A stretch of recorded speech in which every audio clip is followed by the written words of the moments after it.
When I survey the wondrous cross on which the Prince of Glory died, my richest gain I count but loss, and pour contempt on all my pride.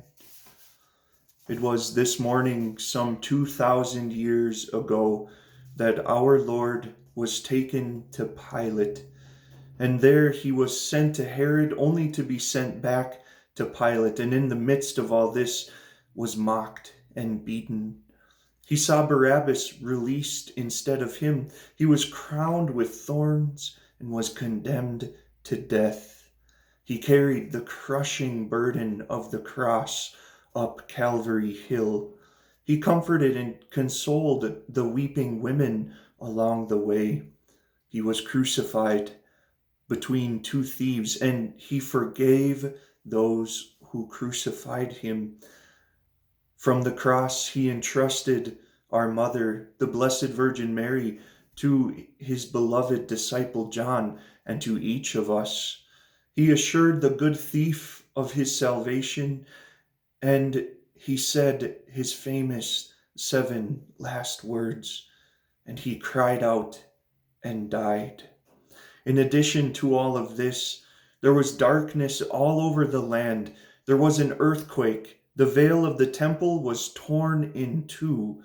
Many saints of the Old Testament were raised. A soldier pierced Christ's side, and blood and water gushed forth. Joseph of Arimathea and Nicodemus went to Pilate and asked him for Jesus' body, and he was buried in the tomb, and a guard was there to watch him. All Jesus' family and friends mourned at his death. For you and I today, there is much to meditate upon, and I encourage you to find a crucifix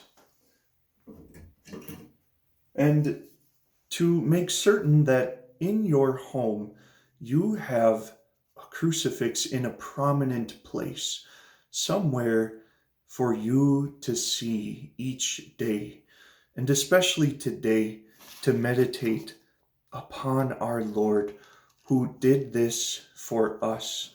This particular crucifix I received when I was in Assisi in Italy. This is the San Damiano cross, attributed to Saint Francis. And when you stare and meditate and look upon the cross, see how he did this for you. Today, in the Good Friday service, we would venerate the cross. So I invite you, with your crucifix in your home, to even kiss the feet of Jesus, which blood and water gushed forth over and down from.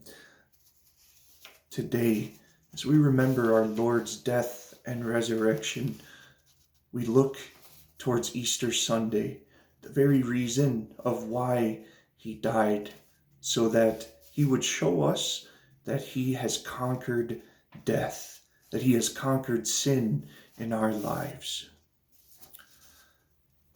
Forbid it, Lord, that I should boast, save in the death of Christ my God.